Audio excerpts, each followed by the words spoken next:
한번 옆에 계신 분들 반갑게 웃으면서 한번 인사하겠습니다. 풍성한 명절 되세요. 예, 오늘 뭐 고향으로 가신 분도 계시고 또 뭐 오신 분도 계신 것 같아요. 어, 여러분 바둑 좋아하시는 분들 많으시죠?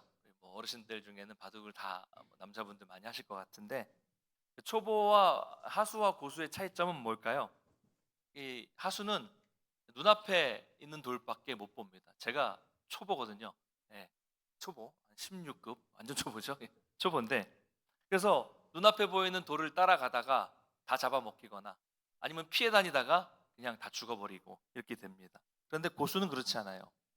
제가 볼 때 저기다 왜 뒀을까? 예, 여기서 하고 있는데 갑자기 저쪽에다 딱 두면 저거는 뭘까? 막 이렇게 생각을 하지만 고수에게는 다 계획이 있는 것입니다. 그래서 예전에 어떤 인터뷰 기사를 보니까 이, 이 구단 바둑 구단 이름만 대면 아시는 그분이 인터뷰를 하셨는데 몇 수 앞을 내다 보십니까? 라고 하니까 상황에 따라 상대에 따라 다르지만 약 40수에서 50수 정도 앞을 내다본다고 합니다. 안 놀라시는 거 보니까 다 그 정도 하시죠? 네. 네. 19줄 있는 바둑판에서 흑과 백이 교차하는 그 순간을 다 머리에 40번, 50번 정도를 계산을 한다는 거죠. 대단한 겁니다. 그렇죠? 그래서 고수는 모든 것에 다 계획이 있어요. 우리 인생도 마찬가지입니다. 우리는 눈앞에 보이는 일에만 신경을 쓰고 눈앞의 일에만 집중하다가 갈 길을 잃어버리는 경우가 많습니다. 그러나 하나님은 하나님께 고수라고 하긴 그렇지만 하나님은 고수와 같이 그렇지 않으십니다. 하나님이 인도하시면 때로는 내가 생각할 때 왜 이쪽으로 갈까? 이 길은 아닌 것 같은데 라고 생각하지만 하나님의 인도하심은 한치의 오차도 없는 정확한 곳으로 인도해 주신다는 것이죠. 바로 이것이 우리가 하나님의 섭리 안에 있다라고 말할 수 있는 것입니다. 하나님의 섭리 아래서 하나님은 우리를 정확하게 오차 없이 인도하신다는 것이죠. 여러분 요셉의 인생도 마찬가지였어요. 형들에 의해서 팔린 후에 무려 13년이라는 시간 동안을 돌고 도는 삶이었지만 그건 고수이신 하나님의 계획이 다 있는 그런 돌고 도는 삶이었고 거기에는 하나님의 섭리가 있었다는 것이죠. 오늘 드디어 이제 창세기 마지막 시간입니다. 몇 번 했을까요? 91번째 창세기 시간입니다. 제가 보니까 2023년 10월 8일에 했더라고요. 처음 시작을 했는데 이제 2년 딱 만 2년이 됐습니다. 2년 동안 불평도 없으시고 불평을 하셨는지 모르겠지만 창세기 말씀을 주일마다 들으시느라고 참 수고가 많으셨어요. 옆에 있는 분 한번 인사할까요? 참 고생 많으셨습니다. 한번 인사해. 정말 인사하시는 거 보니까 고생이 많으셨던 것 같아요. 그런데 이 우리가 창세기 말씀을 보면서 특별히 이 네 명의 족장들 아브라함, 이삭, 야곱, 요셉의 이야기를 다시 한번 쭉 봤잖아요. 자, 그들의 삶 속에 특징이 다 있어요. 나중에 정리할 텐데 요셉은 특별히 오랜 고난의 세월을 보냈고 결국 애굽의 총리가 됐습니다. 그래서 야곱과 70인의 가족들, 그러니까 그때는 이제 한 민족이었죠. 그 사람들이 이스라엘 민족이었어요. 한 민족을 엄청난 흉년으로부터 구원할 수 있게 되었습니다. 그 후에 야곱은 어떻게 됩니까? 130세 애굽으로 와서 147세에 죽을 때까지 17년 동안을 가장 사랑하는 요셉의 봉양을 받으며 평안한 노후를 보냈어요. 그러다가 이제 앞에 창세기 49장에서 마지막 유언을 하고 죽음을 맞이하게 됐고요. 우리가 오늘 읽진 않았지만 앞부분 뒷부분을 안 읽고 중간만 읽었는데 오늘 50장 앞부분에는 야곱을 그가 말했던 가나안 땅에 장사 지내고 돌아오는 장면을 앞에 다루고 있습니다. 자, 이제 장사를 다 끝내고 애굽으로 다시 돌아왔어요. 그런데 오늘 본문을 보니까 이제 아버지 야곱의 장례를 마치자 요셉의 형들은 아주 심각한 고민에 빠졌습니다. 이미 요셉은 앞에서 형들을 용서했다고 말했지만 아버지가 죽으니까 다시 두려워진 거예요. 야, 요셉이 그동안은 아버지가 살아계셨기 때문에 우리를 용서한 척 했을 거야. 이제 아버지가 돌아가셨으니까 우리에게 복수할지도 몰라. 이런 생각을 한 거죠. 형들은 오늘 본문 뭐라고 말합니까? 아버지가 살아계실 때 자신들을 용서하라고 명령했다는 점을 요셉에게 강조하고 있어요. 이런 말이죠. 아버지가 분명히 돌아가시기 전에 형들은 너에게 악을 행했지만 그 죄를 다 용서하라라고 말씀하셨습니다. 그러니까 아버지의 유언을 기억하시고 우리 죄를 용서해 주셔야 합니다 라고 형들이 말하면서 요셉 앞에, 동생 앞에 엎드리고 있는 거예요. 그럼 정말 비참하지 않습니까? 말이 안 돼요. 아니, 누가 용서하는 거예요 지금? 요셉이 용서해야 되는데 요셉이 용서하라는 말을 왜 아버지가 형들에게 했을까요? 말이 안 되잖아요. 형들에게 하는 것이 아니라 아버지가 정말 말하는 거면 요셉에게 말해야 되죠. 근데 형들이 이렇게 말하고 있는 거예요.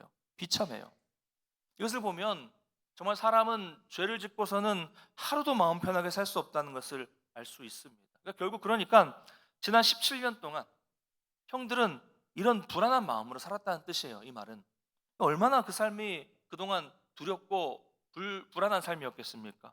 그럼 죄는 우리를 늘 이렇게 불안하게 만들어요. 죄를 지으면 편하지 않습니다. 늘 불안합니다. 이게 죄의 특성이에요. 사랑하는 성도 여러분, 중요한 것은요, 죄를 용서받았다는 이 확신, 이 죄의 용서에 대한 근거는 나에게 있는 것이 아니라는 점입니다. 이게 무슨 말입니까? 자, 제가 한번 예를 들어 보겠습니다. 제가 어떤 사람에게 잘못을 했어요. 말실수를 한번 심하게 했다고 가정을 해보겠습니다.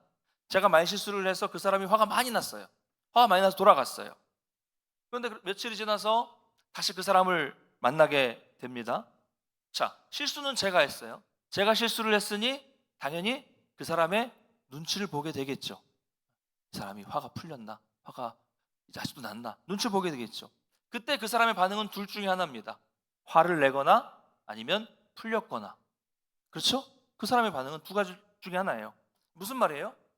용서의 근거는 나에게 있지 않다는 거예요. 내 감정에 있지도 않아요.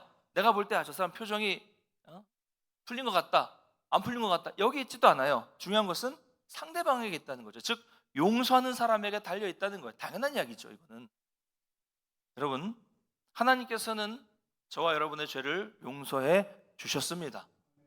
근데 그 확신의 근거는 역시 나에게 있는 것이 아니에요. 누구에게 있어? 용서해 주시는 하나님께 있다는 거죠. 근데 우리는 내 마음이 평안해, 내 마음이 뜨거웠어, 그래서 나는 용서받았어, 이렇게 개인적으로 생각할 수는 있어요. 내가 생각할 수는 있습니다. 그러나 여러분, 내가 내 생각에 근거한 용서는 이게 오래 지속이 됩니까? 그렇지 않아요. 시간이 지나면 또 불안해지는 것이 인간이에요. 인간은 감정과 상황에 쉽게 좌우되기 때문에 인간의 마음은 항상 흔들릴 수밖에 없습니다. 내가 용서받았다고 생각했다가도 또 지나면 내가 용서받은 게 맞나? 나는 하나님의 자녀라고 생각했다가 또 지나면 내가 정말 하나님의 자녀가 맞나? 나를 보니까 자꾸 못 믿게 되는 거예요. 변화무쌍한 인간의 마음이 용서의 근거가 될 수 없습니다. 그러나 용서해 주시는 분, 즉 하나님께서 나를 용서해 주셨기 때문에 내 느낌이나 내 기분이나 내 감정이나 내 상황과 상관없이 죄의 용서가 이미 이루어졌다는 사실을 여러분 깨닫게 되시기를 간절히 축원합니다. 그렇죠.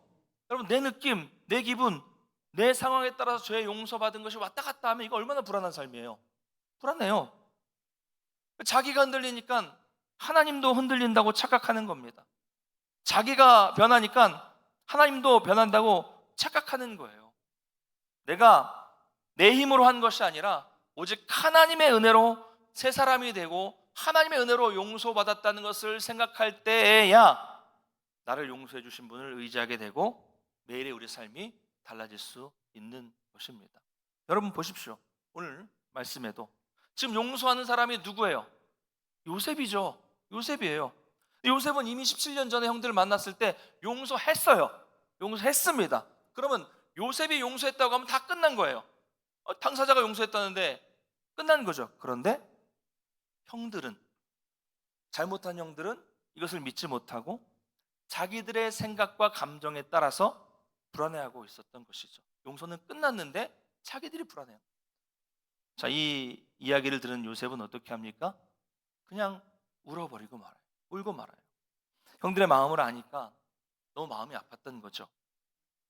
여러분, 만약에 요셉이 형들에 대한 복수심을 품은 채 그 세월들을 보냈다면 애굽의 총리가 되기는커녕 어디선가 힘겨운 삶을 살다가 그냥 끝났을 것입니다. 그러나 요셉은 진정으로 용서했어요.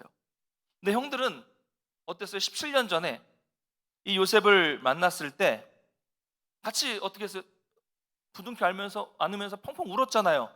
그런데 이게 운 게 그냥 오랜만에 만나서 펑펑 울기는 했지만 진정으로 용서받았다는 생각을 하지 못했던 것이죠. 늘 그 마음속에 품고 있었던 것이죠. 그러니까 그 죄의 문제가 이렇게 시간이 지났는데도 여전히 형들 마음속에 남아 있었던 것입니다.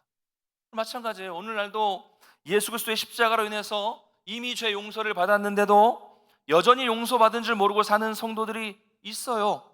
교회를 다니고 신앙생활을 하지만 여전히 용서를 받았는지 확신하지 못하고 여전히 구원을 받았는지 확신하지 못하고 사는 성도들이 정말 많이 있습니다. 그런 성도들, 그런 사람들에게는 진정한 자유가 없어요. 신앙생활 하면서도 흔들리는 거예요. 믿음생활 하면서도 내 더러운 생각을 보면서, 내 죄악된 삶을 보면서 나는 구원받은 게 맞나? 늘 흔들려요. 또 찬양하고 말씀 듣다 은혜 받으면 또 나는 구원받은 사람이야. 늘 흔들리고 왔다 갔다 하는 것이죠. 그런 사람들은 자유가 없고 늘 죄책감에 사로잡혀 있습니다. 그런 사람들을 보면 마치 요셉이 형들을 보면서 울었던 것처럼, 표현이 그렇지만 예수님도 우실 거예요. 내가 십자가에 죽어서 너의 죄를 이미 다 용서했는데 여전히 믿지 못하느냐고 예수님도 안타까워 하실 것입니다. 여러분, 우리가 로마서 8장 1절과 2절을 한번 같이 읽어보겠습니다. 시작. 그러므로 이제 그리스도 예수 안에 있는 자에게는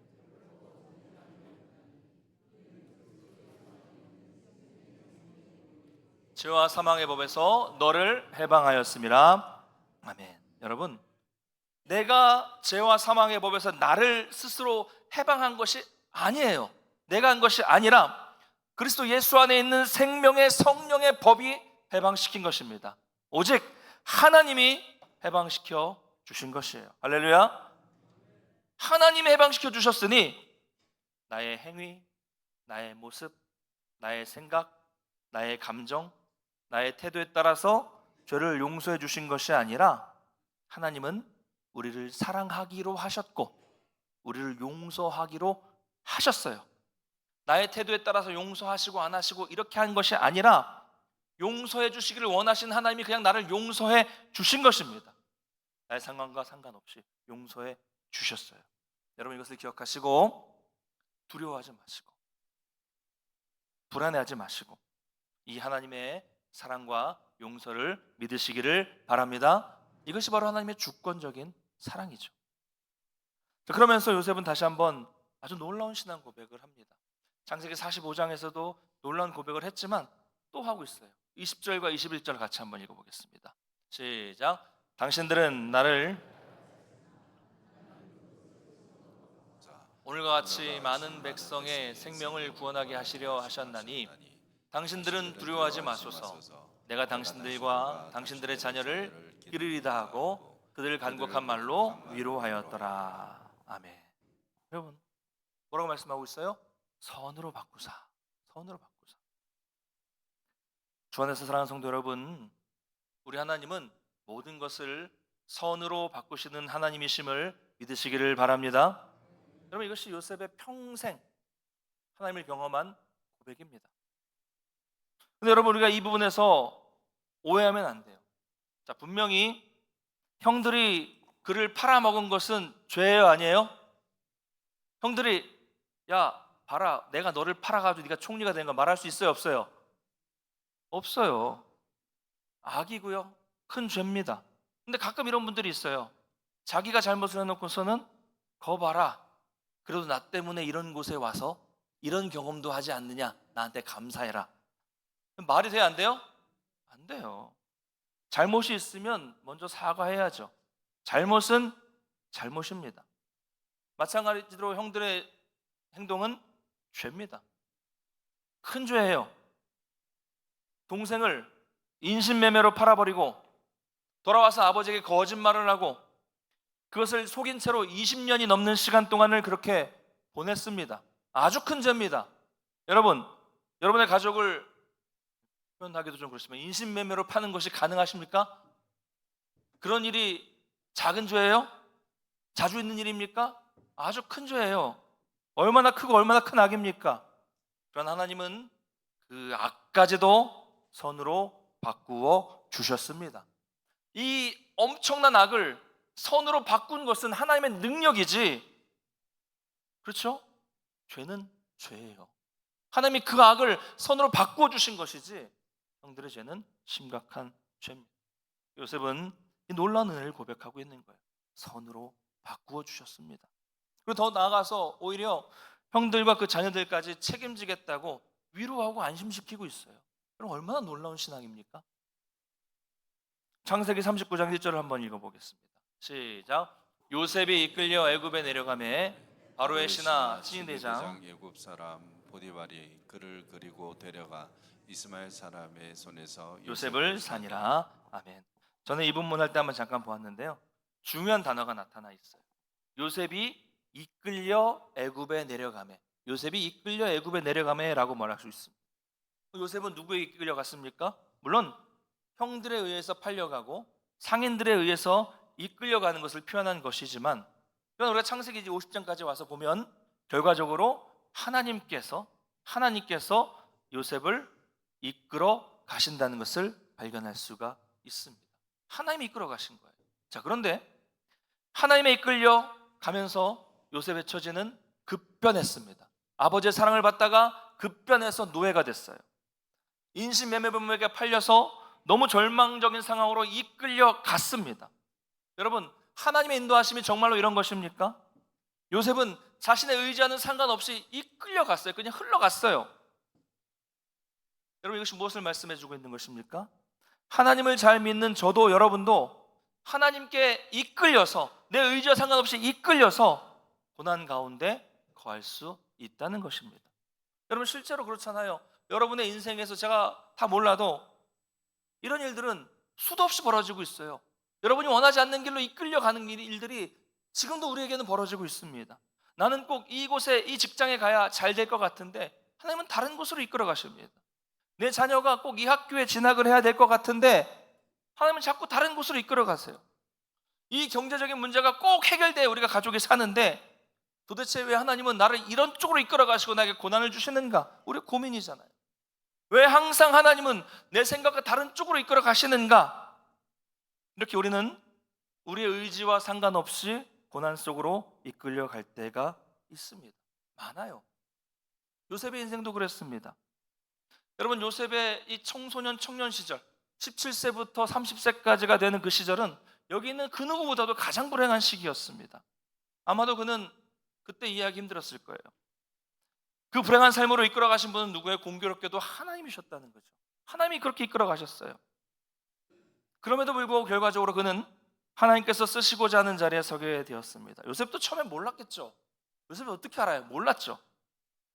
모르고 그냥 암울함 속에서 한 줄기 빛도 없는 캄캄한 그 어둠 속에서 하루하루 그냥 주어진 삶에 최선을 다하며 살다가 하나님께서 결국 애굽의 총리를 세워주실 때 그때 이 모든 것이 하나님의 이끄심이었다는 것을 깨닫게 된 것입니다. 그래서 이 놀라운 고백을 하고 있는 거예요.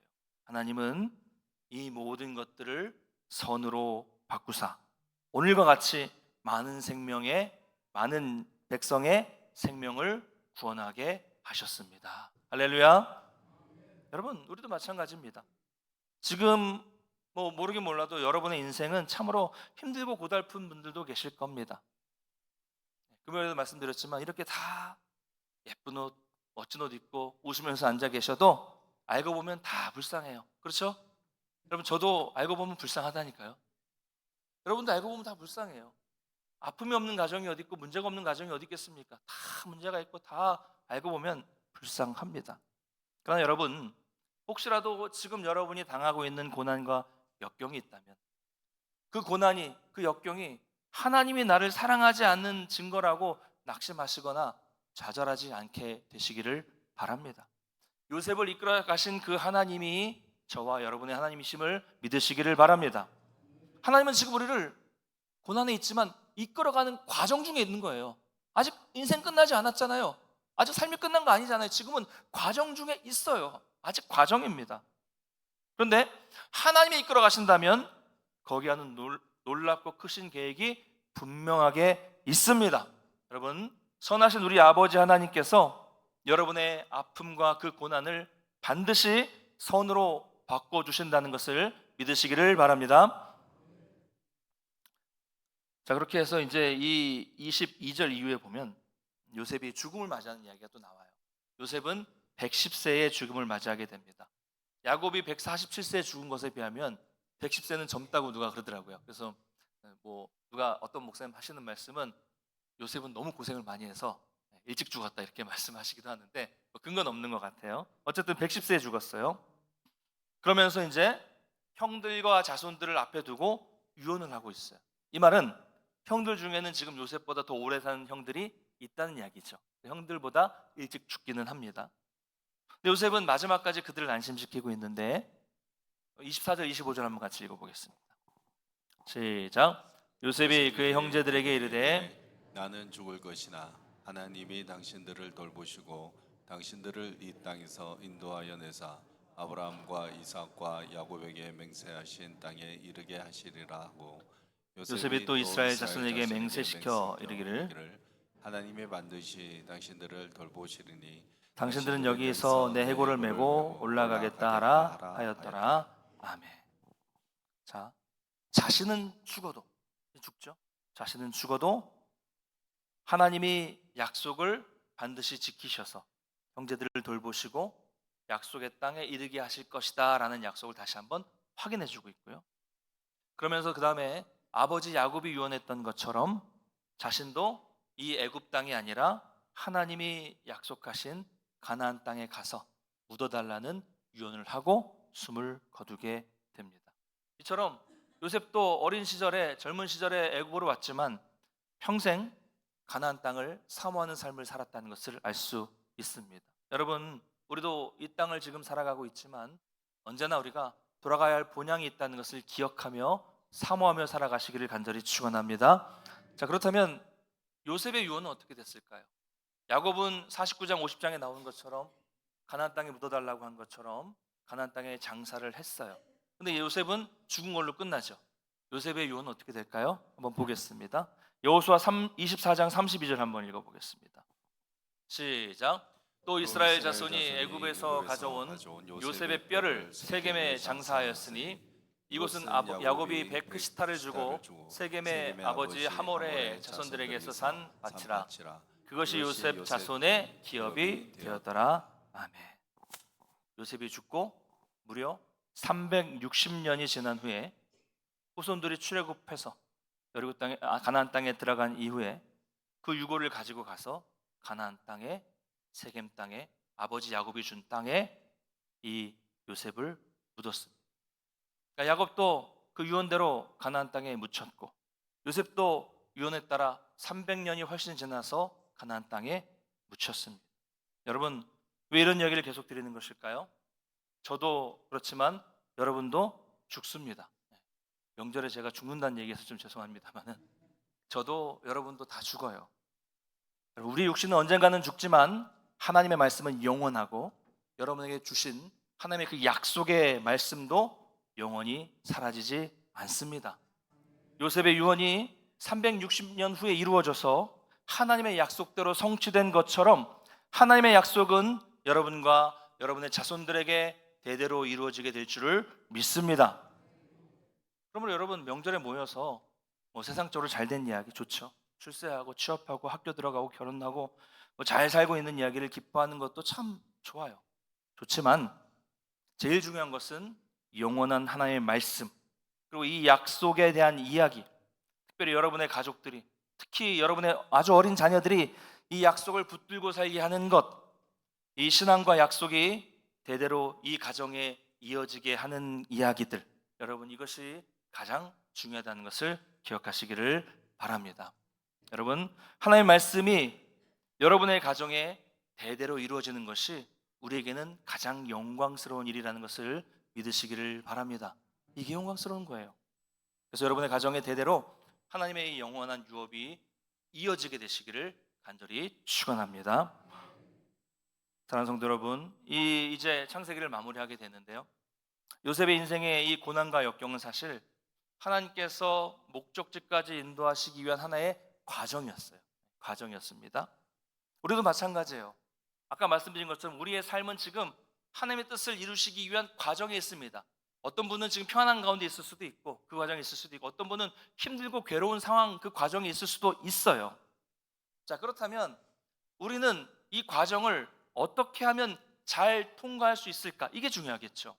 사실 요셉의 인생에서 그 어려운 시기를 어떻게 잘 통과했는지에 대한 내용은 성경에 잘 나타나 있지 않다고 말씀드렸어요. 한 두 번 정도 한 번 정도 나와 있죠. 보디발의 아내가 요셉을 유혹할 때 피하면서 내가 어떻게 죄를 범해서 하나님 앞에서 죄를 범할 수 있겠습니까? 이 한 구절 나와 있어요. 평소에 그는 하나님과 함께 동행하는 삶, 코람데오 삶을 살았다는 것을 그 한 구절을 통해서 볼 수 있어요. 우리는 어떻게 해야 될까요? 답은 하나예요. 시편 119편 105절 한번 읽어보겠습니다. 시작. 주의 말씀은 내 발의 등이요 내 길의 빛이니이다. 아멘. 여러분, 고대에는 밤길을 가기가 참 어려웠죠. 우리나라 옛날 저 시골 가봐도 밤에는 불이 하나도 없어요. 그래서 깜깜해서 가기가 힘들어요. 그때 고대에는 작은 등불을 가지고 이동했습니다. 등불을 해봐야 얼마 되겠습니까? 발의 등, 이 발에 등을 묶어서 가기도 하고 뭐 조그만 등을 들고 가기도 하고. 근데 그 등불이 밝아봐야 얼마나 밝겠습니까? 그죠? 발 앞에 한두 걸음을 걸어갈 수 있을 정도 그만큼만 비춰주는 희미한 빛이에요. 전체 길은 다 보이지 않아도 그 눈앞에 보이는 그 희미한 한두 발 걸을 수 있는 그 등불만, 그 불빛만 보고 천천히 가면 바른 길을 갈 수 있습니다. 넘어지지 않고 온전한 길을 가서 전체 길을 나중에 다 갈 수 있어요. 한두 걸음만 가면 갈 수 있습니다. 이처럼 하나님의 말씀은 발의 등처럼 우리 인생의 전체를 다 보여주지 않아요. 여러분 인생을 끝까지 다 보여주지는 않습니다. 바로 요 앞 한 걸음 두 걸음 걸어갈 수 있을 정도만 보여주시는 거예요. 그러나 우리는 그 매일매일 주시는 말씀에 따라서 한 걸음씩 한 걸음씩 우리 인생을 살다 보면 결국 하나님께서 우리의 삶 전체를 하나님의 뜻대로 이끌어 가신다는 것입니다. 우리는 그저 보이는 만큼만 따라가면 돼요. 하루하루 그냥 순종하고 따라가면 돼요. 내가 지금 걷고 있는 이 걸음이 하나님의 전체의 섭리와 어떻게 연결되어 있는지 몰라도 됩니다. 내가 오늘 살아가는 그 삶의 걸음이 내 인생 전체에 어떤 영향을 미치고 있는지를 몰라도 상관없어요. 상관없어요.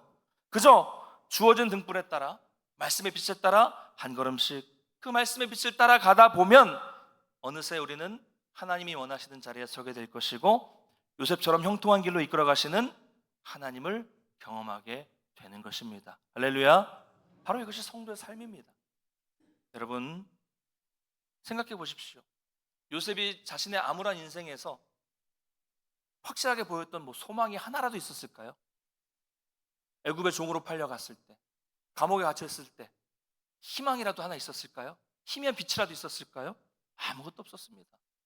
그러나 그는 앞에서 본 것처럼 하루하루 말씀에 따라 성실하게 코람데오의 삶을 살았습니다. 그렇게 살았을 때 총리가 되었고, 총리가 되어서 기근 중에 많은 사람을 살렸고 한 민족을 살리는 사람이 된 것입니다.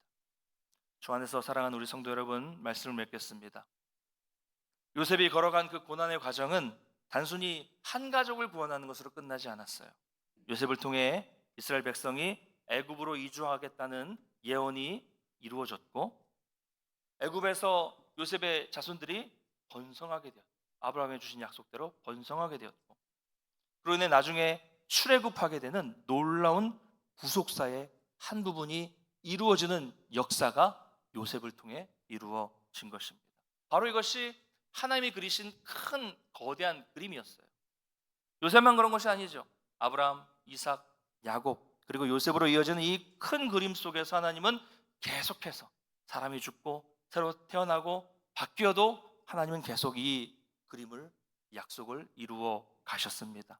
그것을 아는 요셉은 이렇게 고백합니다. 하나님은 선으로 바꾸셨습니다. 여러분, 우리에게도 이와 같은 어렵고 힘든 일들이 많이 있습니다. 가정, 직장, 자녀, 건강, 교회, 마음대로 되지 않는 일들이 정말 많죠. 그러나 여러분, 오늘 이 요셉의 고백이 저와 여러분의 고백이 되시기를 간절히 소망합니다. 하나님은 지금 내가 당하고 있는 모든 고난도 반드시 선으로 바꿔주실 것을 믿습니다.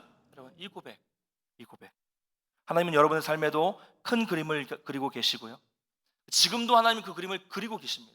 이루고 계시고, 여러분이 떠나도 그 약속은 대대로 이루어지게 될 것입니다. 이런 영광이 여러분의 가정에 임하게 되시기를 간절히 축원합니다.